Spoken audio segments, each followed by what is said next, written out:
পরিবর্তন কখন হবে, কার কথায় বদলাবে, কখন বদলাবে কেউ জানে না। জানে কে? আল্লাহ। হয়তো তার কাছে এক কথা দিল লাগছে যে হায় আসলে আমার জীবন এমন ঘৃণ্য জীবন।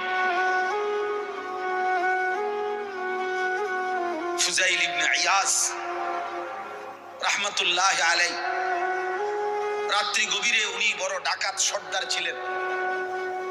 তো গভীর রাতে উনি ডাকাতি করতে গেছেন। রাশিয়া সামারকান্দের বড় ডাকাত, পৃথিবীর একজন বড় বিখ্যাত ডাকাত সর্দার ছিল তিনি। তো রাত্রিবেলা যখন গভীর রাতে এক বাড়িতে ডাকাতি করতে ঢুকছে আল্লাহর কুদরতে, দরজার সামনে গিয়ে যখন দাঁড়াইছে তখন শুনতেছিল বাড়িওয়ালা ওই সময় আল্লাহর কোরআন পড়তেছে। আমার কাছে আরবি কিতাব আছে, কিতাবে লিখছে আজ-জুফাদু মিআতুন, ওই কিতাব। তো এটা বাংলা অনুবাদ হয়েছে দুনিয়া বিমুখ শত মনীষী, অসাধারণ কিতাব। তো রাহনুমা প্রকাশনী, উনি দরজায় দাঁড়াইয়া শুনতেছে যে বাড়িওয়ালা ভিতর থেকে ওই ঘরের বুড়া মিয়া আল্লাহর কোরআন পড়তেছে। আলাম ইয়ানি লিল্লাযীনা আমানু আন তাখশা কুলুবুহুম লিযিকরিল্লাহ। আল্লাহ বলছেন আমার মুমিন বান্দা, আমি আল্লাহর শরণ, আমার বন্দেগী, আমার জিকির, আমার ইবাদতের জন্য তোমার মনটা নরম হওয়ার, অন্তরটা নরম হওয়ার সময় আজও কি হয়নি? আজও হয় নাই বান্দা? আর কোনদিন আমাকে সেজদা দিবা না?